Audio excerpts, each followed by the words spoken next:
welcome to Ahmedabad University and welcome to the conversation series. As many of you are regular participants, you know that the conversation series happens most Saturdays, where we bring in industry experts or academics or economists or bankers and eminent personalities like that to hold an insightful interdisciplinary conversation on various topics. Before we start that conversation, a couple of minor admin points. If any one of you are joining in with a device name showing on your participant name, then please rename yourself as your name. So if you ask questions later, we will know who is asked. To keep noise levels under control, everyone will stay on mute except our two speakers. Of course, that doesn't mean that you don't participate. All of you are welcome to participate in the conversation through the chat. So as questions pop up in your mind while the speakers are speaking, please type your question into the chat and we will pick up as many of those questions as we can towards the end of the conversations today. So Conversation Series is a flagship webinar series of the School of Management in Ahmedabad University, where we get thought leaders like our thought leader today. Today's topic is extremely interesting and extremely topical, as in very relevant for these times. This is about the intersection between ethics and law and regulation and emerging technology. People of my vintage 20, 30 years ago would not have seen these words in one sentence ever, but that is the nature of interdisciplinarity, that seemingly unrelated disciplines like ethics and law and technology are all being talked of in the same breath. As we know, technology is leaping forward very fast, and laws and regulations are not able to catch up, nor is ethical thinking able to catch up.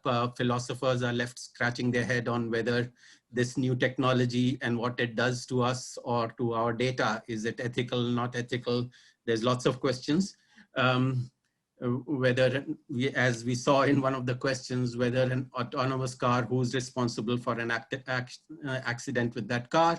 What are the ethical boundaries of gene editing? What is, who controls cryptocurrency? The Bitcoin seems to be a cowboy currency going around with no one seemingly having a handle on it. So all of these things are now urgent in terms of we as a society having an ethical and regulatory view on this. Coincidentally, this topic has become extremely topical again in the last couple of days. As you would have seen, the Nobel Prize for Chemistry this year has been awarded to two scientists for their work on CRISPR, the gene editing technology. And that has reopened this whole discussion about the ethics and regulations around gene editing and what we can and what we can't and what we shouldn't do with our natural DNA and gene structure and so on. So lots of interesting material there. So the next hour, as I said, grab your popcorn. There's going to be a lot of interesting discussion, and our two speakers will cover this maze between ethics and regulation and technology. So that brings me to our speakers. Our eminent guest speaker today is Professor Gary Marchant. Gary is a Regents Professor of Emerging Technologies, Law and Ethics, and the Faculty Director for the Center for Law, Science and Innovation at Sandra Day O'Connor College of Law and Arizona State University. And that explains why he's up at 5:30 in the morning, his time to join us. And thank you for that, Professor. Professor Marchant teaches and researches and speaks about various emerging technologies, including biotechnology, genomics, neuroscience, artificial intelligence, blockchain, and looks at the legal and regulatory implications on these technologies. Gary received his JD from Harvard Law School. He also has a PhD in genetics from University of British Columbia and a master's in public policy from the Kennedy School of Government. So that in this last few sentences is a walking, talking interdisciplinarian. Again, who would have thought that someone would have such eminent qualifications across law and regulation and technology and public policy and genetics and so on. So that is how all these disciplines are coming together. Professor Marchant frequently lectures on this intersection between law and science at various national and international conferences. He's also an elected member of the American Law Institute and a fellow of Association for Advancement of Science. Again, interdisciplinary overlap between law and science.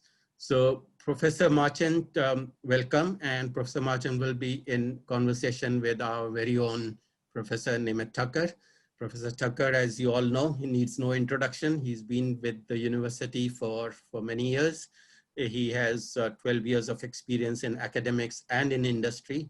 And he's been teaching courses ranging from business ethics to taxation to corporate social responsibility to business law to governance and so on. So no better person than Nimit to hold this conversation with our eminent guest speaker. So without further ado, I hand over to you, Nimit, to start the conversation. Thank you. Thank you, Professor Ravi.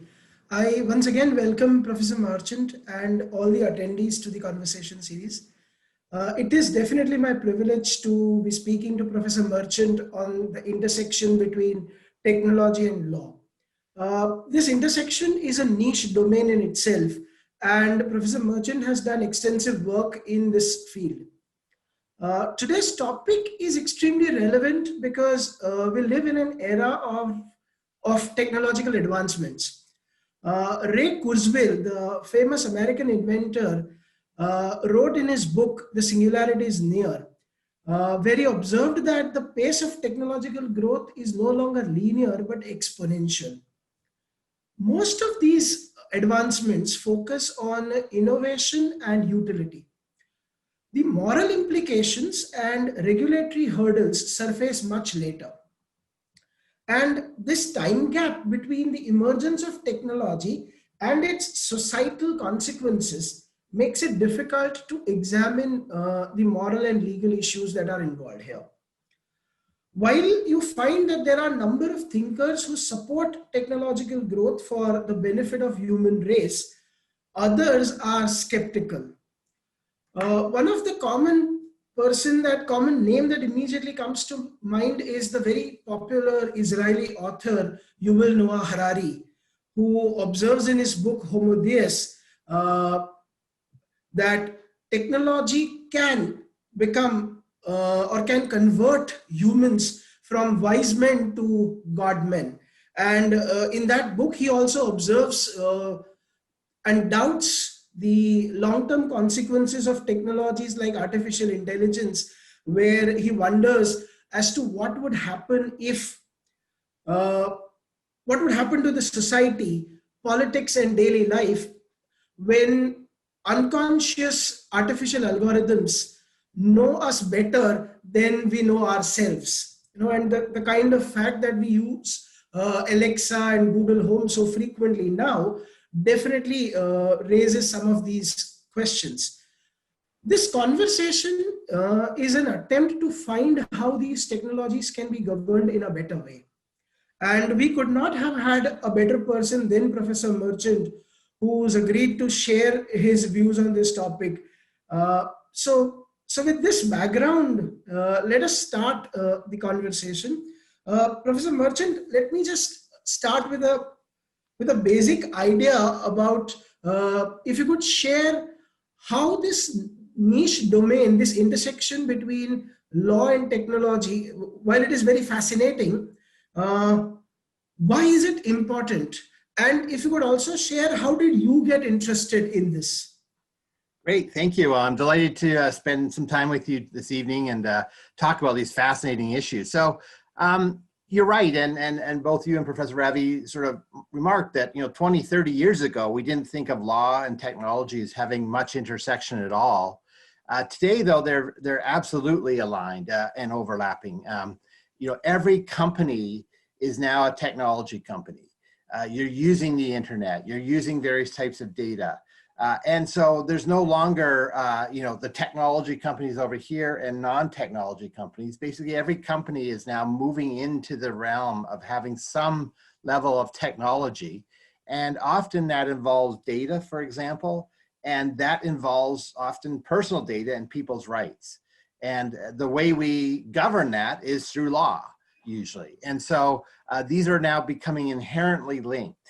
And I know in the United States, we've traditionally, had our lawyers over here and our technologists over here, and there's not much overlap between them.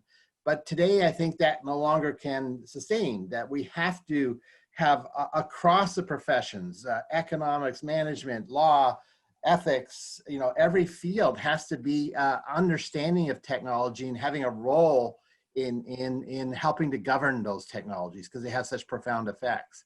I personally got involved. I saw a documentary when I was a young kid and wanted to become a scientist, a geneticist. And so I single-mindedly sort of plowed through and went through, high school, college, did a PhD, is halfway through my PhD in genetics. And then a benchmate of mine got sick and was going to go speak at a conference on science and society organized by this group called Pugwash, which was started by Albert Einstein and Bertrand Russell, 50, 70 years ago. And he asked me to go and speak in his place on how genetics has these social implications and implications for the public. And so I went, and I was just fascinated by this 3-day conference. Every talk on all different topics of science and society fascinated me. And so I sort of realized I love science. I think science is incredibly important, but I don't want to sit in a bench, in the basement of a lab my entire life and not talking with people. I care about how science is going to help people and so on. So I was sort of looking for a way to have a career that dealt with science and technology, but also dealt with society and people. And that's how I came to law, and I've never regretted it. Right. In fact, that's a very interesting piece of thing for students, that they should definitely, kind of attend these academic conferences for benefit of the students. This is one inspiration that you should keep in mind, right? Professor, we often talk about the technology being difficult to govern, and so what is it that is difficult?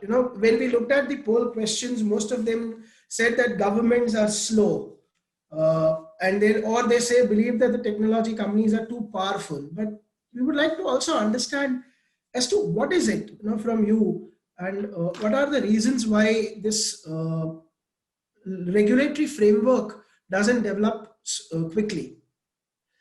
Well, so I used to be a regulatory lawyer before I went into academia, and I can give you an example, a comparison to show why these technologies are so difficult. So I spent quite a bit of time regulating, a specific chemical, representing companies making that chemical. And so we had one regulatory agency who was in charge of that. We had one set of issues, do people get cancer from this coming out of smokestacks? And it was complicated. There was a lot of complicated science, but it was pretty constrained to that particular set of small set of companies, one regulatory agency, one issue. Compare that to a technology, an emerging technology, like say artificial intelligence.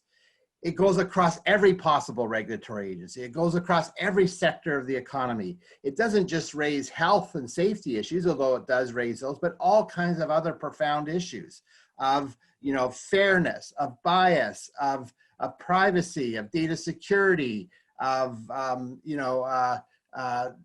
displacement of jobs. All these other issues get raised by these technologies that go beyond any one regulator. And so then you have, multiple people who may need to do something about this, and they have to coordinate. And then you combine that with the pacing issue that was raised earlier of how fast the technology is emerging.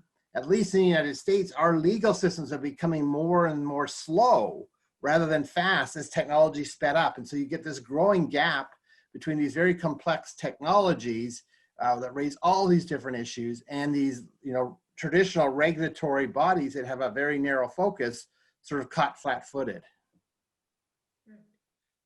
So if I may, when you say that in US the regulatory pace is slowing down, in fact, in India we already have a very slow judicial process.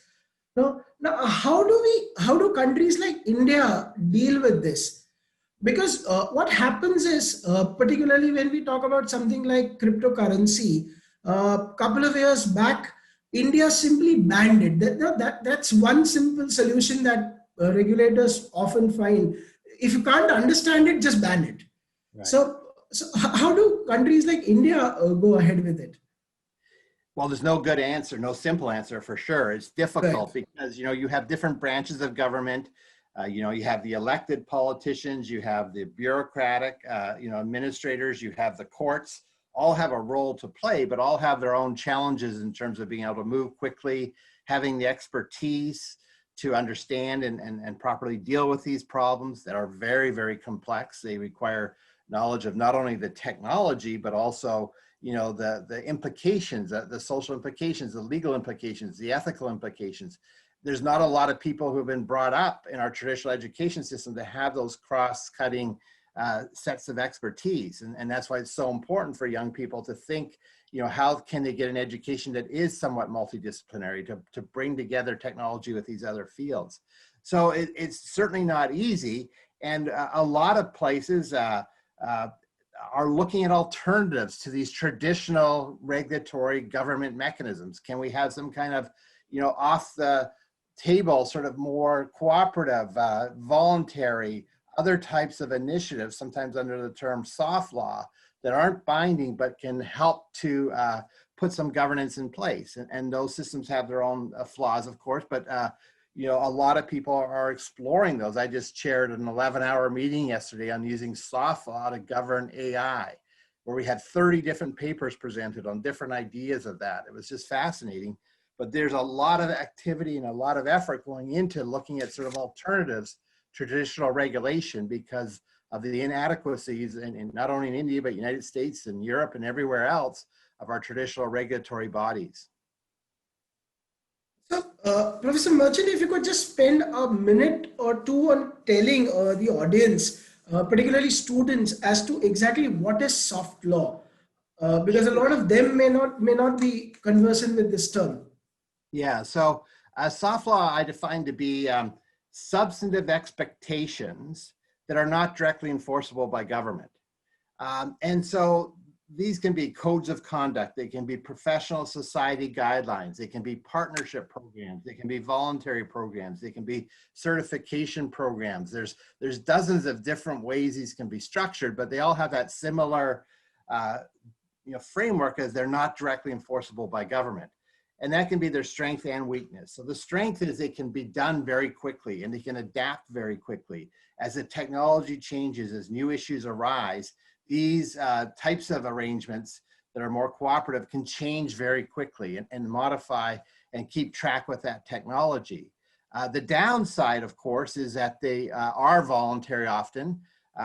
They often could be used as just sort of greenwashing or sort of a ruse for industry to say, oh yes, it's all taken care of, don't worry. And they're not really dealing with the real issues that may concern people. So that's the primary weakness, that they don't have the effectiveness. The second is the credibility. Even if they were effective, people may not trust them. They don't have the credibility of the government brings to these. So that's in fact was the focus of our workshop, is to say how to make these soft law mechanisms both more effective and more credible. But there's almost, as I did in my opening talk yesterday, I said, soft law is the worst form of governance. It's just better than anything else. Everything's terrible. We have a real governance crisis. And so we really need to be creative and explore different possibilities to try to do the best we possibly can. So that also reminds me, or also brings me to this question that can we use some alternative dispute resolution mechanisms for governing disputes that arise out of technology? Yes, absolutely. And again, there's a lot of experimentation around the world on that. The United Kingdom is maybe one of the leading places. Canada has some interesting experiments in British Columbia, where I was originally from, trying to use ADR, alternative dispute resolution to try to deal with some of these. And so again, they have their strengths and their weaknesses, but they could be more flexible. You know, one of the real problems we have in the United States, and I'm sure in other countries, including India, is access to justice. That a lot of people can't afford lawyers, can't afford to get involved in the legal system. Well, maybe we can use technology to make it much more accessible to them, much less expensive. And so again, a lot of places are experimenting with these new models of, you know, online dispute resolution systems, apps that can help you resolve legal problems that are essentially free or extremely low cost compared to hiring lawyers. Of course, it then puts lawyers out of business, but maybe, you know, if more people have their legal problems addressed in some ways, it actually might be good for lawyers. So there's a lot of interesting experimentation on that. Again, there's issues of quality. I mean, if you're using an online dispute resolution system by some private entity, as opposed to the government, how do we trust that? How do we know it's not skewing the results to favor that company or that industry or whatever? So again, there's real questions of trust, of how do we ensure that these are credible and are being fair. But I think, you know, the COVID epidemic we're all dealing with, a very tragic, horrible situation. One of the little bright spots of this is it's really propelled these online type of dispute resolutions to try to move forward, because we can't have a lot of the traditional ways of court cases and so on. And so there's a lot of experimentation. You know, in the United States here, almost all of our trials have moved online, and the courts and the participants are saying, you know, this isn't so bad. I mean, we don't have to fly on airplanes over to where the court is, and we don't have to drive there, and we don't have to, you know, bring in people and have them, you know, leave work and come and spend a whole day sitting in a courtroom and so on. There's actually might be some advantages of using these online systems. In fact, in India also, the Supreme Court, which is the apex court in India, and some of the high courts have also started functioning online. You would find benches hearing the matters online. So I get this point that because of the epidemic, we are likely to get more use of more technology for the delivering of justice. But then also, when we talk about courts, when those courts are hearing a matter related to technology, as a layman, I would want to question how much does the judge understand the technology? The judges will understand the law. Right. How much do they understand the technology part? Yes, that's a huge challenge, and it's a real change for judges, because many people go to law school because they don't like math and they don't like science and they don't like to learn that stuff, and we have that same issue here in the United States. But the reality is so many of the issues that are coming before courts involve technology now, you know, that they have no choice but to try to learn this. And so I spend a lot of time, I think I gave 50 talks in the last couple of years to courts, to judges at judicial conferences about how technology is changing both the process and the substance of law, and how they have to become more familiar with that. So there's a lot of sort of recognition just starting really that judges have to become somewhat educated, not experts, but at least familiar with the terms and to understand you know, what these technologies are about, the type of issues they raise. Maybe we have to think of new creative models of how to help courts decide these by having science-appointed experts and so on to assist them on important cases. I know India has been a real leader in creating environmental court.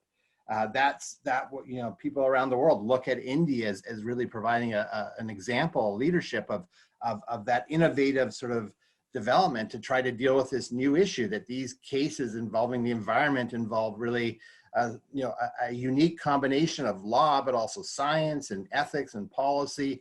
And, you know, not every judge can do that, but if you have some judges specialize in that, you might be better off with that. So I think we have to think creatively of how to, you know, adjust not only our legal system, but our entire governance system to this new challenge by emerging technologies.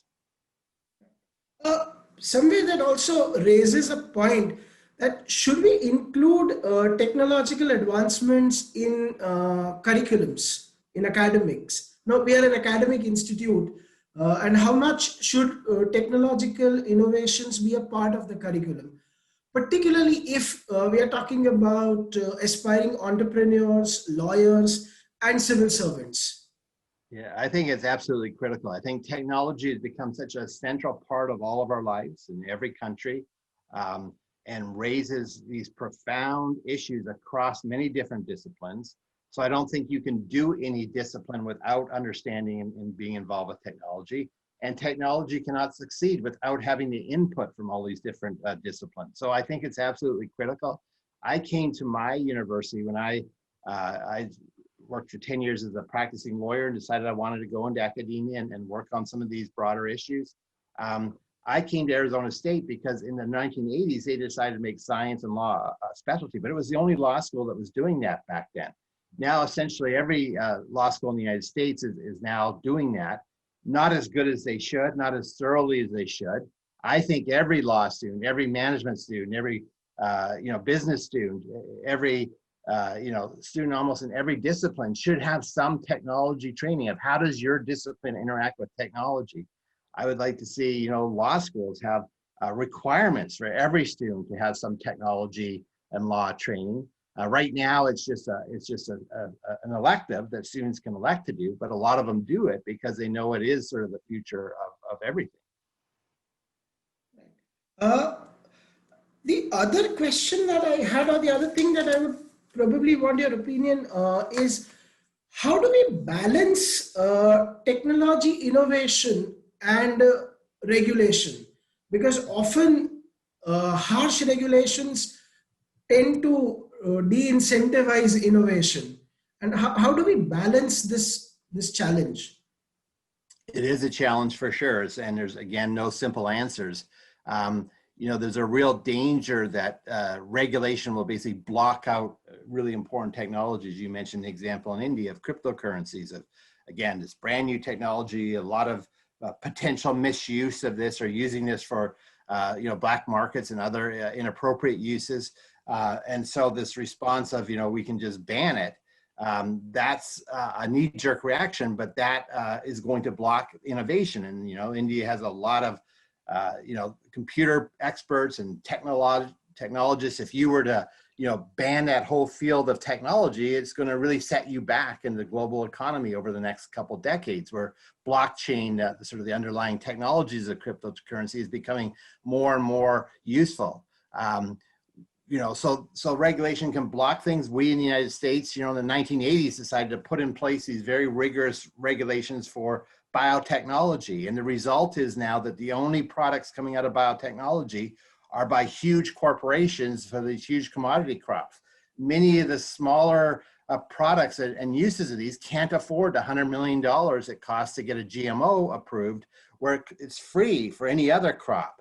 And so we basically put a huge sum on the scale against this technology and have blocked a lot of products that could help people with allergies, could help humanitarian assistance of crops for Africa and so on. All those projects stopped because they can't afford to go through this $100 million regulatory hurdle. So regulation can really impede technology and really set a society back. On the other hand, if we just let technology just go forward without any controls, it'll run amok, and it will certainly end up harming people and creating all kinds of injuries and problems that might be very hard to put back in the bottle. It will affect the credibility of that technology. People won't trust it. So we need some kind of balance. We need some governance. We need some assurance that someone neutral and credible is looking at those technologies and making sure some guardrails are put in place to keep this technology on track in an ethical and appropriate way, but without squashing it. And again, getting that balance is very tricky. And a lot of our traditional ways of regulation just aren't working for that. So that's why, again, there's this need for creative ideas of different ways of doing some of this. And that requires people in various professions to come up with new ideas and work together on these. So, can we have one entity, one body, which can probably look at the regulatory aspects of technology to start with? I mean, and then recommend the legal measures or talk about the moral issues that come out of technology? Do we need some kind of regulator, facilitator kind of a body? Well, again, again, it's this complexity. So there's so many different technologies, but each technology goes across so many areas of society. So how do you organize the governance of that? And it's not an easy thing to do. And you talk about the ethical issues involved with technology. So how do you regulate those? So in the United States, it's a huge issue right now because a lot of concern that the public has about some of the emerging technologies. Let's take some of the biosciences, which is what I do a lot of my work in. A lot of the concerns aren't necessarily just safety. They're, broader concerns about playing God, of messing with nature, of having, inequality, of enhancing humans, giving some people advantages over others. Those are all off limits to our regulatory agencies. We say they can look at safety and efficacy, but none of these broader ethical social issues, because we don't want our government telling us ethically or religiously, what the religious values are in these, even though, these overlap with these technologies, very important. So we basically in the United States put them off bounds. And that's problematic because, in a democracy, you want what the public is really concerned about to be considered. And so how you balance that without having our government being the ethical policeman of telling us ethically how to live our lives or imposing a particular religious view on us, and yet at the same time, really be able to be responsive to these very legitimate ethical, social, religious concerns about some of the implications of these technologies. So again, experimentation, creativity, innovation in the governance to match the innovation in the technology is really needed here. And there's no easy answers for any of these type of questions, but there's a lot of interesting ideas. Again, yesterday in my workshop I organized, I had 30 papers, all with a new idea. That was the deal for getting onto the program. You have to come with a creative new idea. And it was fascinating to just listen to these. Some of them won't work, some of them will fail, but there's a lot of new ideas coming forward from all kinds of different groups all around the world. Probably, Professor Marchant, if you could just share maybe one or two good ideas that you're talking about. Sure. So, I gave a talk yesterday on how professional societies can perhaps play a bigger role in ensuring that their members act ethically. Right now, they don't, they may put out an ethics code, but they don't really take it very seriously. But, we can't just rely on the government. So, the way we used to deal with these issues was called regulation. The government unilaterally tells companies what to do.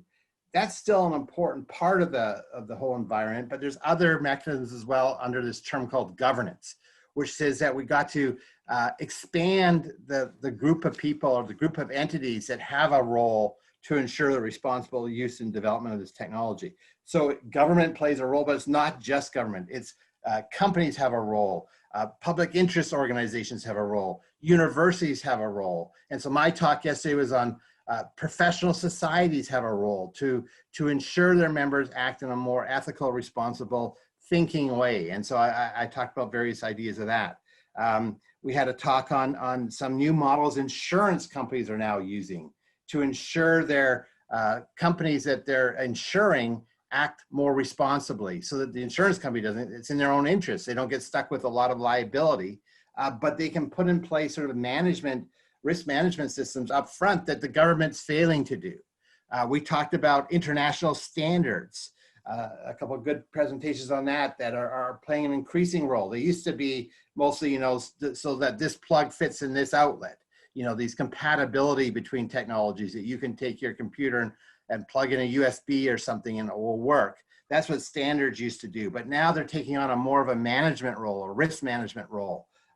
Again, because of this governance deficit, because of government agencies and regulators not being able to completely fill the need of governance, that these international standards can become an important part of governance, that people and entities get certified to those by independent certifiers, and that, as part of doing a deal, if you're a responsible company, you will insist on your business partner being certified to these international standards.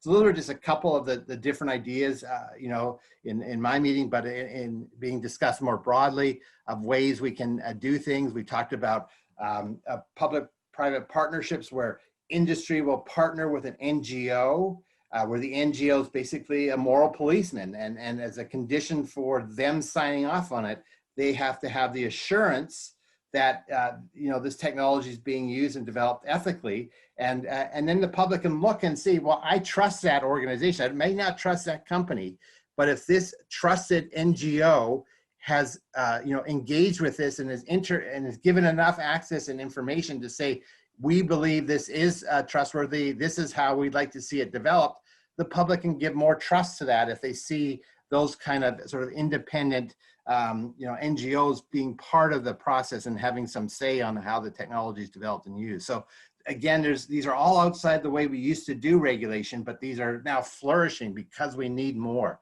We need more types of governance to help us deal with these risks and issues. In fact, that's a very interesting observation, to have a NGO or a civil society organization to look at that, and probably that organization is something that is more trustworthy for the common people. Then that is really a nice and probably that would also be implementable much quickly. Yes. Though, I mean, there can be some doubts about the trustworthiness of an organization. It's not completely black and white, but it is still far better than the regulatory development, which takes a lot of time. Yeah, absolutely. And so, yeah, I mean, there's pressures and challenges for the NGOs to do that, to have the resources and the time and effort, but also, you know, their credibility is on the line then. You know, they are trusted often. Again, not always, but many of them do have a lot of public trust in them, and they don't want to jeopardize that by throwing their lot in or endorsing something that turns out to be dangerous, or misusing people's information or something like that. So it puts a lot of pressure on them. But on the other hand, their interest is usually to ensure the safe and responsible development and use of this technology, and therefore they again have an interest in investing the time and resources to try to ensure that's the case. And this will give them maybe more access to not only the information about that earlier on, but also to have some influence on the development and how these technologies are developed and used. And so it's a trade-off, and they have to be careful not to be, you know, used essentially. But on the other hand, they can play a really critical role here. And as you say, then, you know, that partnership between private companies and the civil society sector, and maybe government agencies part of the table too, can move much more quickly as new issues arise. You know, that's the problem with these technologies. We don't always foresee up front all the ways they may be used or misused and create issues, both beneficial and negative. And we need to be able to respond to that quite quickly when new issues arise. And again, it's very hard for a government agency that has to go through a lot of bureaucratic steps to do that. You know, in the United States, to do a regulation, our regulatory agencies have to do something like 30 different analyses. It costs millions of dollars per regulation. Sometimes regulations take 10 years to promulgate. By that time, the technology is off in some completely different direction. So they just cannot keep up if you have to go through the traditional regulatory pathways that, you know, were fine 40 or 50 years ago. They don't work in today's ultra-fast world. Right. I think that also this kind of a public-private, I mean, this kind of a partnership between a corporate and a NGO, not-for-profit organization, also opens up certain avenues for corporate social responsibility. And I think in a country like India, where corporate social responsibility is a mandatory thing for most companies, I think that can also help, and both the NGO and the company can help each other in the development. Yeah, I mean, you know, corporate social responsibility, you know, 20 years ago seen as sort of, you know, against profits, against the shareholders, you know, something we may have to pretend we're interested in, but isn't a legitimate, you know, way to spend the corporate money. I think that is changing. It's not completely changed, but a lot of companies are now recognizing that it's an existential threat to their entity if the public doesn't trust them. And you can't fake that trust. You'll get, you may for a year or two, but then the public will see through that. They're not stupid. And they will see that you're manipulating them or misusing their information or whatever it is you're doing, or creating, unsafe products. And that's going to be the end of your corporation. We've had huge companies go out of business because of liability, because of public reaction. And so, the new leadership of management of companies is hopefully aware of that they know these technologies are very powerful. They know that public trust is critical. That's the key thing for them to be successful and profitable. We want companies to make a profit because then they create jobs, they create wealth for countries. So that's legitimate, but they have to do it in a way that's responsible. And hopefully our new generation of business leaders that are coming through our school systems now are going to recognize that it's good business to be good ethics. Right. Professor Marchant, let me also talk a little bit about specific technologies now. Let's say, I think I'll start with something that's very commonly seen. When we talk about something like wearable devices or smart home devices, how can we fix responsibility for any kind of malfunctioning?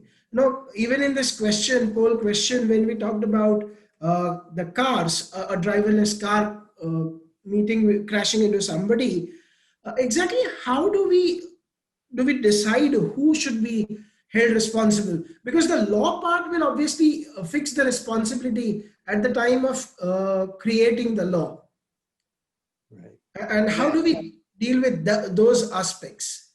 Yeah, so these are again really difficult questions, but I think very interesting and important questions. So let's take autonomous vehicles, for example. Right. I live in Arizona in the United States. We had the first fatality right outside of our university, right at the edge of our university, where an Uber car crashed into a woman late at night, where she stepped out of the dark in front of the autonomous car and was killed. A very tragic accident about 2 years ago.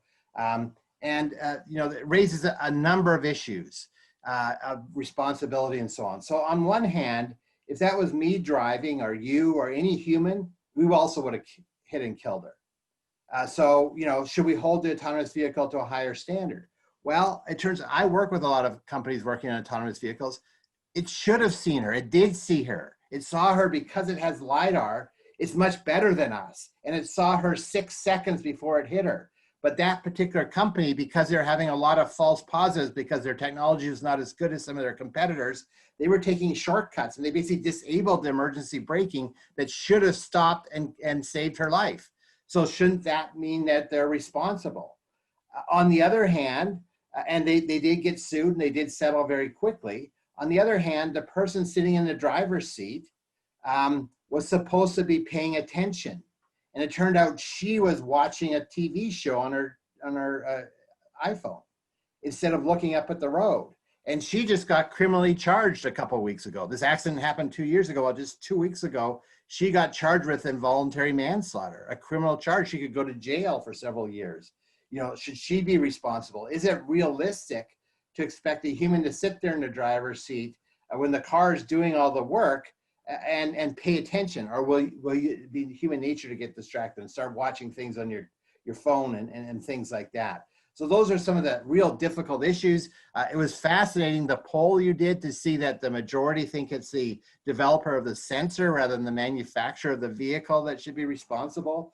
Again, there's this sort of disconnect because they don't necessarily know how the system will be used within a whole vehicle. And they don't know, what oversight will be by the human sitting in the car. So it's very complicated who should be responsible. Generally, I think, these will only be deployed if they actually are safer than human-driven cars. But how safer do they have to be? So just to give you another example, in San Francisco, we had an accident where a motorcyclist was driving very erratically and he crashed into the back of a General Motors autonomous vehicle. And the police report said the motorcyclist is 100% responsible. But the motorcyclist sued General Motors. It wouldn't have sued him if it was driven by a human, but because it's an autonomous car, the argument was it's seeing 360 degrees around it every second. and it should have seen me driving erratically up behind it and pulled out of the way. And General Motors settled that case, gave them a whole bunch of money. And so again, these cars will have this ability to see all around them at all times and avoid a lot of accidents, such that, you know, they will be often responsible, even if they're not the one who ran through the red light or the stop sign, because they have the capacity to avoid that accident. So this could end up saving thousands of lives in countries like India and the United States, be incredibly beneficial. But it does raise this issue when there is a fatality, who is responsible? It's not necessarily clear who that should be. Right. Which also kind of brings me to this question that a number of countries, particularly in EU, the European Union, seem to have an opinion that there has to be some kind of a meaningful human control in the autonomous vehicle. And secondly, I think they have also developed certain, I mean, if I remember of names, countries like Sweden, etc., they have developed laws which says that in any case, the autonomous vehicles should be programmed in a way to save human life. It cannot make a choice between two living beings and then probably decide that a human life will have to be sacrificed in some case. So probably that kind of a regulatory environment is also something that's probably coming up. It is, again, it's difficult, but yes, sort of one of the ethical principles being discussed a lot is this idea of human in the loop, that a human has to sort of be there to, even if the technology is doing a lot of the initial analysis and recommendation, a human has to be in that loop to make sure that's an appropriate decision, because we know these systems sometimes make erratic decisions. They just don't have the common sense and the justice and the ethics that a human mind has. And so this idea of human in the loop is an important concept. But there are real problems with that. You know, the autonomous vehicle example where the human in the loop is sitting there watching a TV and not paying attention. And so where I live in Phoenix, just this Thursday, Waymo, the Google self-driving car, announced they're now offering a ride sharing service with autonomous cars with no one in the car. So I can go outside my office and call using Lyft, get a car to come and pick me up to take me to the airport, and there'll be no one in that car. That's now available. And their view is that's safer than having to rely on a human who is not going to pay attention, rather than technology has to take complete control. So that's this tension. Probably the greatest area where this is coming into play is the whole issue of autonomous weapons. So there you have a situation where the human in the loop is always going to be the limiting and slowest factor. And so we ethically would love, you know, it's important that there be a human in the loop before a weapon system ever attacks and kills other people or property. But on the other hand, it means that's going to slow it down. And if it was just, you know, our system doing that, that's fine. But if we're in an adversarial situation, and, you know, in the United States, we talk a lot about China being an adversarial situation. What if China doesn't have that human in the loop, and therefore their military technology is faster than ours and is able to immediately disable ours? We're now at a huge disadvantage. So don't we have to take the human out of the loop too? And then of course the people in China look at that and say, the Americans are going to do that. We have to take out ours. And so there's going to be this inevitable pressure to go to take the human out of the loop as we become the limiting factor, the thing that slows these down. And where speed is going to be critical to the outcome, there's going to be this pressure to take the human out of the loop, and then you may have unethical decisions made. You know, there's a story of this Russian submarine commander, you know, in the Cold War, who got an instruction to launch nuclear missiles. And he thought that was strange because it only came from one of several sources, and it should come from all of them. And he withheld firing his nuclear missiles. He was instructed to fire his nuclear missiles. That would have caused a nuclear war that would have killed millions of people. But he said, there's something fishy here. There's something strange. And he was right. There was a malfunction. And he avoided, saved millions. He lost his job for not firing those missiles. He recently died, this Russian submarine commander. But he was a hero. He saved millions of lives. But he got fired because that wasn't his job. He should have just done what the technology told him according to the instructions. And so this is a very disconcerting thing of, I think from an ethical perspective, a lot of people think there has to be a human in the loop, but it's going to become harder and harder to actually make that work. So it's kind of ironical where law takes precedence in terms of maybe firing somebody, terminating somebody's job, even for doing something good, because probably that person didn't obey the orders, which was supposed to be the law part. That's right. We don't want him exercising independent judgment. We want to tell him what to do, and he needs to follow those instructions no matter what. And that's, been the situation in a lot of corporate scandals. The Volkswagen emission scandal, it was basically came from higher up in the corporation, and all the lower engineers were told to do it this way, even though some of them knew it was wrong, that they were cheating. And so what do you do if you're sort of a lower level employee, a professional still, an engineer, a doctor, a lawyer, and your boss is telling you to follow some kind of instructions that are basically, you think, unethical? Are you supposed to put your job on the line to question that? That's going to be a challenge.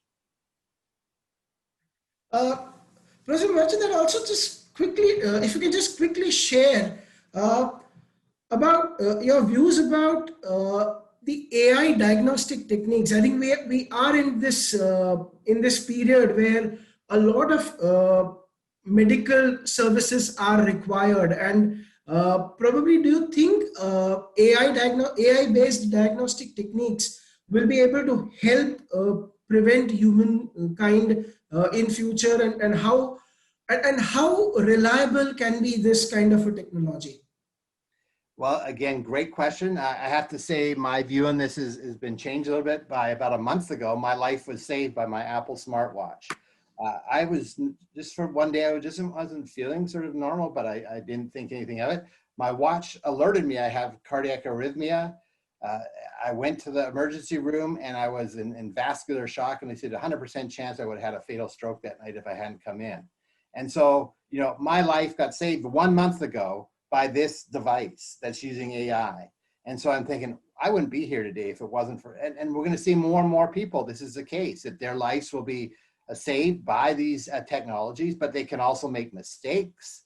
They're also expensive. So there's this whole issue of equality, that some people get better and better technology to enable their health and their wealth and so on, and others are left further and further behind. What if they do make a mistake? And we've got examples already of AI health systems making mistakes. Again, can a doctor second guess that? How does a doctor know whether this device that's measuring all these data points is getting it right or not? I mean, you don't know until you maybe can get into an emergency room and they do the bigger machine on you. But it's hard to second guess these algorithms that are looking at maybe 1 million data points for a human mind to comprehend that, to tell us whether to trust that machine or not. So it raises a ton of issues, but there's no question it also is going to potentially bring a lot of benefits, and possibly at a very low cost. It's possible a lot of these diagnostic devices, I mean, I heard a talk recently of a 10-cent sensor being used now in Africa on a piece of paper to look for 6 of the most prevalent epidemic diseases for 10 cents. None of the existing diagnostic tests are affordable there, but this would be. So I think there's a lot of potential, if developed properly, to help with both more health, but also more broader health for the population generally. I know that's a huge issue in India. You have quite a disparate system. You have a lot of very successful, well-off people, but you also have a lot of people who are, struggling to just, enter the 21st century in terms of, the basic technologies and their basic needs being met. What is the role of technology in helping those people? And again, it could help or hurt depending on how the technology is developed and used. What are the priorities? Professor Marchant, I have a lot of questions, but I think looking at paucity of time, I think we'll have to allow audience to we'll take some audience questions now, I think. Right? Sure. Yeah. Hi. Yes, I feel really bad stopping you at this stage. Both Gary and Nimit, you were on a, I mean, we could listen to you for hours, but yes, let's make it a little more participative, and some of the other things that you were planning to say maybe could be said in response to questions. Before we get to very specific questions, one thing from me, which I am hoping to get out of today, is because of this very topical Nobel Prize for Chemistry a couple of days ago to the two scientists who are involved in gene editing technology and CRISPR. There's been, whenever this topic comes up, there's so many ethical issues, and the media blows it up into some silly one word glamorization of the issue, saying designer babies are on the way and so on. So can you explain a bit more about what is the interface between law and gene editing, and is designer babies are just a media drama, or is there something real in it? There is something real in it. It's not going to be the major use of the technology, at least anytime soon. It is an amazing, powerful technology. I was delighted to serve on the National Academy of Science study in the United States on human gene editing that involved people from about 13 countries. And we went around and took testimony from people from various different countries, including India, on how they perceived this technology and what they were concerned about. One of our statement of task was to try to figure out how to harmonize international regulation. And one of the things we figured out was that, you know, different countries have different cultural, economic, ethical perspectives on these technologies. And this idea of a global rules probably is not going to work. And so then it really does, though, raise, you know, what can we do at an international level of these type of technologies to try to make sure people aren't using it unethically in some places, or creating trade barriers and other things. But basically the technology has three major applications. One is in animals and plants, and these are already being used to create and edit the genomes of animals and plants to make them all kinds of benefits from them. We have a number of products on the market in the United States. And again, we're seeing different countries having different response to this, of whether this should be allowed or not. The reality is that the genomes of organisms are always changing. A lot of times these changes will be much less dramatic than is occurring naturally. So, you know, how stringently and should we regulate these? How unique are they? So that's a huge issue. And again, a lot of these products are in international trade. So it'd be nice if we could align that, but different countries are coming to different conclusions. So that's a real legal and trade challenge, economic challenge. So animals and plants is one. The second one is gene drives. This would be to basically, you can use a mechanism using gene editing in an organism to put in basically a cassette that causes that genome to quickly take over the whole population of that species. So it's not just goes to half of the offspring, but 100%. And so very quickly, in a matter of a few generations, which is something like a mosquito can be just a matter of a month or two, take over the entire species and perhaps wipe it out. And so, you know, things like the malaria parasite, you know, should we wipe out the species of mosquito that is killing, you know, hundreds of thousands or millions of people every year with malaria, but at the risk of possibly disrupting the environment by taking a species out? You know, we now have this incredible power to do that. Should we use it? And that's, again, creating a lot of ethical policy, legal issues of who gets to decide that, and should we do it at all? And then third, and probably the most important in the long term, is human gene editing, which has two major applications. One is basically to treat existing people for diseases. And this, again, is showing tremendous progress. It's not really that controversial. It's expensive, but it's probably going to come down in cost. And it's much easier than some of the ways we were doing things like gene therapy that wasn't making a lot of progress. But this is being used now for a lot of really important diseases like sickle cell and so on, to really help many people who have been born with these genetic diseases and are suffering. And it doesn't get passed on to the next generation. So each person can decide if they want that. Where the real controversy is what's called germline gene editing, where you put it in a new baby. So every cell in that baby, that future person's body will have that change, and then they'll pass it on to future generations. And that's been the real most controversial issue. As you no doubt heard, there's a scientist in China who went ahead and did that, despite the fact that you know, almost everyone thinks we're not ready for that at this time, ethically and scientifically and safety. The big question is, At some point, will we be ready to do it? Should we never do it? Some people think we should never cross that germline. Other people say as the technology gets better, at some point we should probably do it. But you know, most of the potential uses of germline will not be to cure diseases, because we have other ways like selecting gametes and so on that we can prevent diseases from being transmitted within families. It will be to enhance people. And so that's why people are talking about designer babies. You know, is that a road we want to go down? And once we go down it, it may be irreversible. So we have to think very carefully if we want to do that, and can we do it at an international level so that, you know, some countries aren't cheating and doing it and others aren't. And it's very difficult issues. For example, we could potentially, you know, have all future children be immune to all coronaviruses. We could put in a gene to basically protect them, create basically a vaccine in their own genome. If, you know, if we in fact could do that, should we? Do we want to mess with things like that, or will the benefits, you were all seeing how coronavirus is affecting us and people are losing their lives. I mean, maybe that would be a good thing to do. On the other hand, we are messing with our common genome. Should we do that? So these are really profound issues. They shouldn't be decided just by scientists. So that's why people across the spectrum have to, you know, learn about this and weigh in and have ways to have their voices heard on these issues.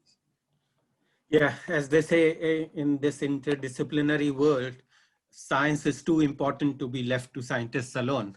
Exactly. There are political, economic implications of science. It's not just science. There is a question from Professor Sudhir Pandey, and I'm combining that with the 3 or 4 other questions on similar theme to make one composite question on where in the progression of technology, emerging technology, should regulation come in? Should it be prescriptive before the technology starts? Or should we let the technology go for a while and see where it is going and whether it needs regulation and then course correct later? Where do we draw the line between letting technology bloom freely and then regulating? It's a great question, and unfortunately, I can't give a great answer because it's complicated. There's something called the Coleridge dilemma. Social scientist David Coleridge coined this many years ago, saying that, you know, when we're very early in the technology development, we can't really anticipate the issues very well. So that's not a good time to regulate. But if we wait till it gets out on the market and companies have, you know, a vested interest in it, people have jobs in it, it's very hard at that point to change. So, you know, where should we regulate it then? And I think the answer has to be a little bit of everywhere. So there's this idea of sort of anticipatory regulation, that we should think ahead as we make some of these technology choices. How might this technology be used and misused? Is there ways we can design it to minimize the risks of the bad things and optimize the good things? So for example, if you're developing an AI algorithm, you know, bias is something that we've seen often happens with these. So, you know, you need to think in advance. How do we ensure the data we use to train this algorithm will not be biased? And to anticipate that this could be a problem if we don't address it up front. And so then there needs to be some regulatory mechanism to require that to happen, right? So to put the pressure on entities to do that. But on the other hand, these are early in the technology development where there's no money coming in, there's no revenues yet. So you don't want to put these people out of business. That's what's happened in the United States with all the humanitarian and smaller biotech products. We put them out of business by putting a $100 million tax, essentially, $100 million regulatory hurdle before they can get to market and make a dime. And so we can't be too heavy-handed or we won't get anything coming out of the labs and out of companies. And then we can't just stop though there, because then things get on the market and we discover new problems. So there has to be some kind of ongoing oversight. And so how do you do that, particularly with you know, something like AI, where the algorithm's constantly changing and learning? The product that initially went through the regulatory review, we used to have the system of once and done. You developed a product, it got approved, and then you sold it, and it stayed the same. But these systems will evolve and continue to change. So how do you have ongoing oversight, again, without overtaxing the system and putting the products out of market, but to ensure that as new issues arise, you're detecting them quickly and being able to respond to them. So again, it's a huge challenge. it needs a lot of smart people to work on these, and I hope a lot of your students will endeavor to do that, because we really need a lot of people thinking about these. Okay, I'll pick up one more, and then maybe Nimit or you have directly noticed some interesting question you could pick up directly. There's a question, I'm paraphrasing from a question by Dr. Sujay Nair. To paraphrase that question, given that these digital technologies and physical technologies are emerging in a globalized economy, not in closed national economies, shouldn't regulation also cross that boundary? Does it in this world make sense to have regulations at a country level and not at a global level? Because if a technology is global, regulating it in one country doesn't help. You need to regulate. So is there a room for collaborative regulation across the world rather than national regulation? Yes, that's a great question, and it's actually a huge issue, because you know, if some countries regulate it, but people could just go around that and go and, you know, get it off the internet or travel to that other country and get that technology, that may not do any good. On the other hand, different countries have very different cultural, regulatory, political, economic systems, and a uniform rules may not always work very well, it may be unfair. You know, there's the whole issue of how do you enforce them. So in a country, in national regulation, we have regulatory authorities who have the right to enforce their laws. At the international level, we don't really have that. We have the United Nations, but their enforcement capabilities are very limited, restricted intentionally. So we don't have a global policeman who can come and enforce international rules. And so it's a much more difficult situation, because you have much more diversity of opinions or positions in different countries, and you have no enforcement mechanism. So international governance is a huge challenge, but it's absolutely critical to this. I just wrote a law review article that's coming out with a couple law students from Gujarat National Law University in India that I taught at last summer on international governance of blockchains. And we're talking about, you know, where can international governance actually make a difference? And it's very difficult to make some progress on that, but it's absolutely essential again. And so again, there's a lot of interesting experimentation being done on new models of governance. You know, the way we used to think of it as a treaty, but treaties are very difficult. There's a treaty fatigue, you know, something like global warming, which is a huge problem. We've spent, you know, decades trying to create a treaty on that. Enormous amount of CO2 emitted of people flying to meetings about global warming for decades. And at the end, we end up with the Paris Accords, where each country just said, we're going to do what we want to do, essentially. And then the US didn't even stick up for that. They walked away from that. So, you know, all that effort, all that plane rides and emitting CO2, it was almost for nothing. So it's very hard to have treaties. But what other type of mechanisms are there? And there's, again, a lot of really interesting ideas being done to think, and we had a couple of talks yesterday on that, of different mechanisms for ways for countries to coordinate. You know, I don't have time to go into a lot of those, but there's literally a list of like 20 different mechanisms that are potentially available short of treaties. And so there is these options, and in fact, I'm working on a couple of projects right now looking at exactly that. How could we apply these to, say, life sciences or artificial intelligence, these different models that are emerging? The OECD has published a number of studies looking at different mechanisms for international governance beyond treaties. And so, again, there's a lot of experimentation, a lot of innovation and creativity, because there's an urgent need for some type of international coordination, but it's really, really difficult. I think Amol has a professor, sorry. Yeah. Yes, Nimit, yeah. I think Professor Amol has an interesting question where he asks if these technological developments would actually result in creating a dystopian world as visualized by George Orwell in his book. Yeah, well, I mean, I bet if you took someone from 80 years ago and you put them in today's world, they might think it is dystopian, right? You know, it's just, you know, so much going on, they wouldn't understand it. And where will the world be 30, 40, 50 years from now? It's very hard to anticipate, given, you know, the example Professor Ravi made of, I think it was, or was it you, on Ray Kurzweil's predictions of these exponential technologies, it makes it very hard to predict. 10 years from now, never mind 50, it's going to be a completely different world. Hopefully it'll still be a world. So it definitely could have dystopian implications. It could empower despots to take control and to undermine democracy. That could be because they have complete control and can see everywhere you go and everything you do, and really become like a 1984 scenario. On the other hand, it could become a much more productive, fair, great society too. I mean, you can really see different scenarios of how these technologies could enable different possibilities for our future, and it will depend on people. It depend on the leadership, but also the all of us to weigh in on that of how does this technology get steered towards the world we want it to be. So many things now, we have a choice about these technologies. 50 years ago, our ancestors basically got born into a world where everything was fixed. Now everything is in play. Human nature, animals, and our environment, how we interact with each other, how we socialize with each other, all that now we have choices about.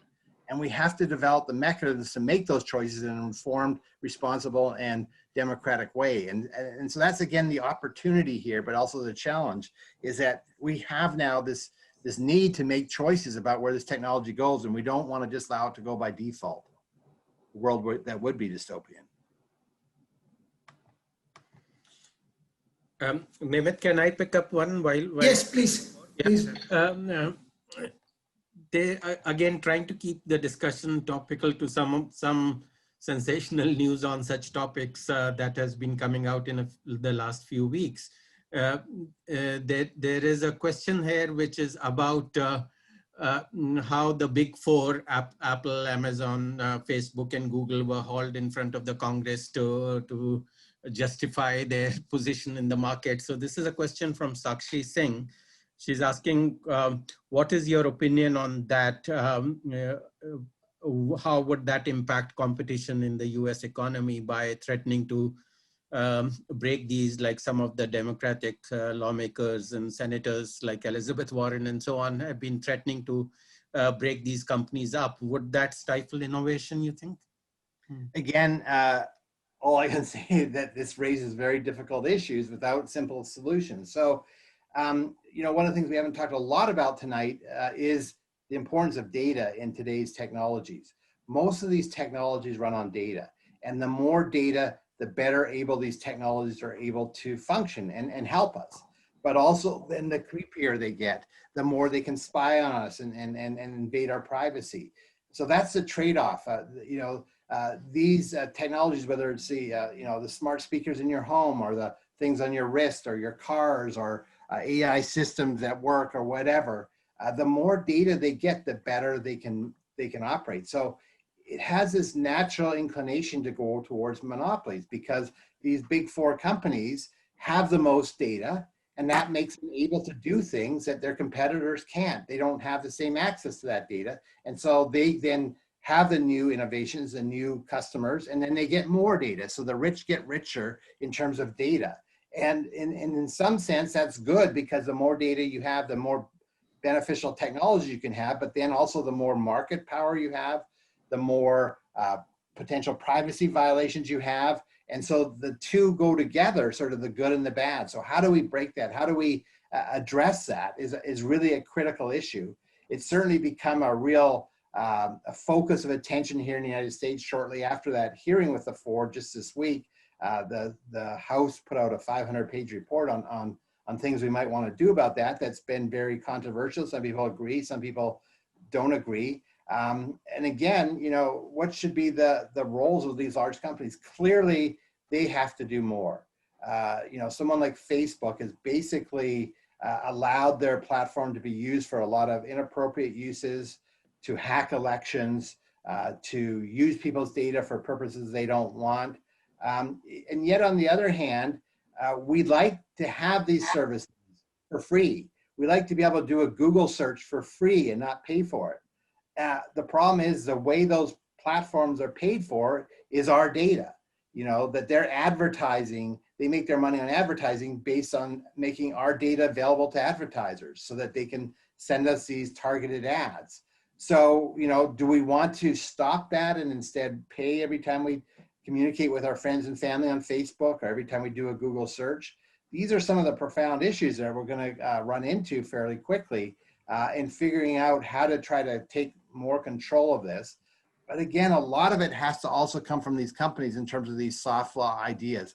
They have to step forward and do things like take responsibility for fake information, for example. At least in the United States, we have a real focus on the First Amendment and free expression. So in the United States, our Supreme Court says that fake information is constitutionally protected. The government cannot ban fake information in the United States. It may be different in India, and I know in the UK, for example, it's different. But if that's the case, and the government is basically disabled by our Constitution from banning deep fakes, then these companies have to take the leadership on that. And they're going to lose a lot of credibility if they don't. And I think they hopefully will understand that and need to come forward with some kind of mechanisms that can be trustworthy by maybe partnering with NGOs, which you talked about, and other types of certification, other mechanisms to show that they're going to take a leadership role in dealing with these problems. We can't just let it go and let the market prevail on these. Yep. Nimit? Yeah, I have a question again by Professor Amol. He says a lot of central banks are working on digital currencies. And what are your views on that, Professor Marchant? Well, again, having a digital national currency as opposed to the paper or coins we've grown up using would have a lot of advantages, a lot of better able to manage that and control that, to look for criminal uses and so on. And so again, there's some real benefits of that. On the other hand, there are risks of privacy, of having central authorities basically being able to track every transaction. Right now, if I go and buy an ice cream cone with a dollar bill, the government doesn't know that. But if it's electronic with a central currency through the central bank, they can track that. They can track every transaction I'm involved in. And so again, it's this balance between the benefits and the risks. And all these technological developments do that. The other aspect of this, of course, is the potential threat of private digital currencies taking over the market. So the one that's talked a lot about is Facebook Libra, of basically having a digital currency run through Facebook, which has 2 or 3 billion members. If all their transactions move to Libra and they incentivize people to use Libra rather than our national government currencies, our national banks, our national governments are going to lose control of the financial system. It's all going to be privatized. And that's going to create all kinds of additional concerns, but also maybe some efficiencies compared to the inefficiencies of government. So again, there's a lot of moving parts here, and you have to look at it as a whole. And there's, again, no simple answers, but a need for some kind of more innovative governance to allow us to get the benefits of these types of developments without, sacrificing things like our privacy. There's another question by Hardi Talwani, and she's asking that in this growing capitalist world, how do we regulate businesses from using technology? Particularly, she cites examples like neuromarketing. And how do we prevent businesses from doing that? Again, fascinating issue. A lot of developments and advances being made in neural products. I attended a conference by the OECD in China a couple of years ago of all these products coming online to basically monitor and maybe influence our neural processing of how we think about things. And again, there's two sides of that. There's going to be a lot of advantages, a lot of people with mental illness and so on that will benefit from these technologies. On the other hand, it's the potential for privacy violations, for potential for government or corporate control of our own thinking, to be stimulated to always buy their product. Every time you buy a Coca-Cola, you get a little charge to validate that and to reward your brain for doing that. We're already seeing that a little bit with online platforms, right? That it turns out these platforms driven by AI algorithms make their money by trying to get you to watch their screen the more time they can. And they've learned, not even by humans directing them, but the machines themselves have learned, the more extreme material they give you, the more you'll watch, and the longer you'll stay on your screen, which is then their incentive to get to monetize your use of that. So they have intentionally, the machines have intentionally tried to make us more polarized because it's good for their business model. This is, without any human intervention. These are the machines themselves are recognizing how to get us to be more addicted to our digital devices and want to watch more. And they've learned that the more extreme they can make us, the more they can outrage us and push us to an extreme, then the more we'll stay on and watch. That's very destabilizing in a democracy, in democracies like India and the United States, that our public is basically being manipulated by machines that through their business model want to make us more extreme. So that's just an early picture, I think, of how technology could modulate our brains in potentially adverse and destructive ways without us even knowing this is really almost happening. So there's definitely, again, a lot of reasons to be concerned, but on the other hand, a lot of hope of people with different types of either diseases like Parkinson's, epilepsy, but also various types of mental diseases. Depression is a huge issue, particularly in this time of COVID. These technologies may be able to really help, but there's the dark side too.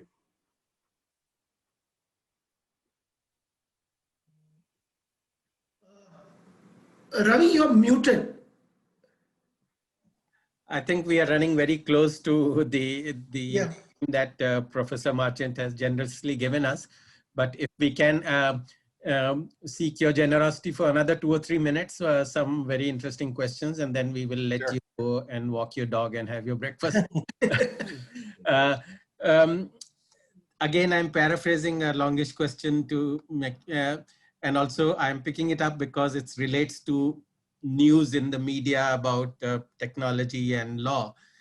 There was a lot of sensational news recently about the Twitter accounts of high-profile people like Obama and Jeff Bezos getting hacked for buying and selling some Bitcoins. So the question is from Harshvardhan, and he wants to know when things reach this level, which involves financial fraud and national security, should we be leaving it to private companies like Twitter to handle, or is it should the government take this up? Yeah, I mean, great question. And it depends a little bit on the legal structure in your country. In the United States, we're somewhat constrained by our constitutional First Amendment, which really restricts the government restricting any kind of speech, except for some very limited exceptions. So, what is the legal infrastructure in which the government can act? But on the other hand, we don't want to, even if the government can act, we don't want censorship. We don't want the government, suppressing one point of view and favoring another. And already there's concerns in the United States, for example, some politicians make that claim that that's already starting to happen. And so how do we ensure these technologies really remain neutral, but aren't manipulating us for particular perspectives? And it in part, I think, critically relies on an informed public, a public that will be somewhat skeptical. One of the things that really disturbs me is that these studies that show that false information gets passed on social media much more commonly than true information. It turns out false information is much more sensational. So people pass it on to their friends and families, and then these memes spread of false information. So we all have some responsibility as citizens to be more careful in what we believe, in what we pass on in terms of information, to prevent these false information from spreading on these social media platforms. But still, there is a role for the government. There is a role for these companies. No one entity can control and completely deal with these governance issues. That's why this word governance is so important. It's really the responsibility of everybody. It's the responsibility of government, companies, NGOs, academic institutions, think tanks, and us as citizens to all play some role. And the question is, how do we all work together to get the best result? It's not easy, but it's important. Nothing else that catches my attention unless Nimit or... there's one little question, and Professor Marchant, you can, there's There's a question by Ruchi Sharma, which says that people who are underprivileged are not able to access digital technologies. They are, as it is, disadvantaged, and then the use of technology further deepens this gap in the society. So, is there some way through which we can overcome this gap, or put these underprivileged ones to some kind of an advantage?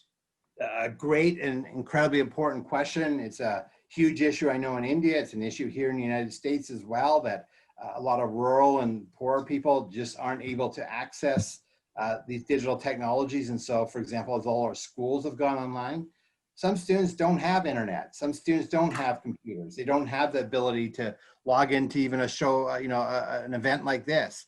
How do we deal with that and bring them up to that level? And it requires a commitment, an investment, because, I think being digitally part of society is going to become a key part of being a citizen. It should be almost like a right to be able to access the internet, to be able to communicate using these tools, because if you don't have them, you'll be so disadvantaged and fall even further behind. So it's easy to say that. It's harder to implement it because it could be expensive. The good thing is these technologies are coming down in price, and a lot of these new technologies like 5G and so on may make it easier to do that and less expensive to do that. But it's absolutely a critical part of, I think, how we have to move forward with these technologies, is find ways to make sure we don't leave people behind. And that is definitely happening, because these technologies are enabling so much more for the people who have them, that the people without them are not just staying the same, they're actually losing ground against, compared to the rest of society. So it's a great point. It's always should be brought up, and I'm glad it was raised, and maybe fittingly near the end of this as a really important thing to keep in mind and try to address. Okay, I think we will need to let Professor Marchant go. We've taken a lot of your time, and we will need to let our audience go and have some dinner. So thank you so much, Professor Marchant, for your time. It was a fascinating discussion, as we had expected. And thank you, Nimit, for holding forth and keeping the conversation so engaging. So thanks a lot, and good night, and have a good day, Professor Marchant. Thank you very much. I really enjoyed it. Thank Bye-bye. you, Professor Marchant. Right? Thank you, Ravi, and all of you for this opportunity. Right? Thank you, Nimit. Thank you. Bye-bye.